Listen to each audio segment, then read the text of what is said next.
US has refused the visa application of Senegalese women basketball players that were to travel to the US for a camp. And this is a known fact by the government of the US and the Senegalese government. But as you know, in recent days, the United States immigration law has been up and down and now to the extreme, to the point where they're just grabbing people, arresting them, detaining them, deporting them to a different country, a country they don't even come from. So according to reports, the United States has denied visa applications for several members of Senegalese women's national basketball team, prompting the country's Prime Minister Ousmane Sonko to cancel their planned training camp in the US.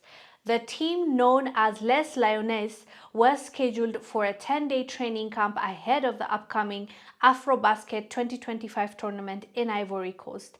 But the US government's refusal to issue visas to key players has disrupted those plans. In a statement released on June 19th, Prime Minister Sonko expressed his disapproval of the visa denials and directed Senegal's Minister of Sports to cancel the camp entirely.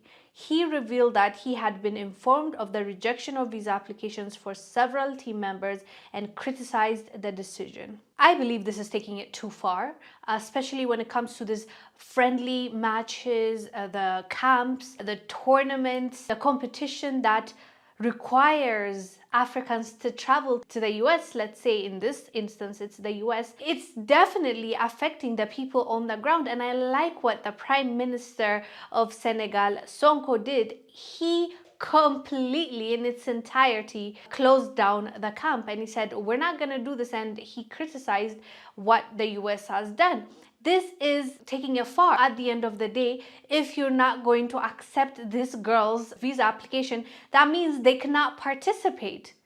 Imagine if a US athlete had a basketball tournament in the UK and they just said, you can't come in. It is going to affect the people, not just him, but also his teammates and the people that are counting on him. And it's a team effort. You can't just reject, half of the team members and say, okay, half of you can come. What does that even mean? Why even pick and choose? These are the kind of things that we've been talking about when it comes to visa denial. They don't even give you a reason why they're denying you.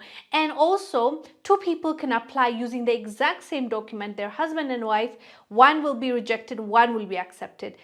It's not uniform. That tells you that either they just pick at random or they just refuse for the sake of refusing. It's definitely not a good look. But then again, in recent days, we've seen how ICE is moving in the US. Some people really support it and some are against it, to the point where they were protesting and calling out their government. I think there's a way to go about it, and certain things for sure the government is not going about it the right way.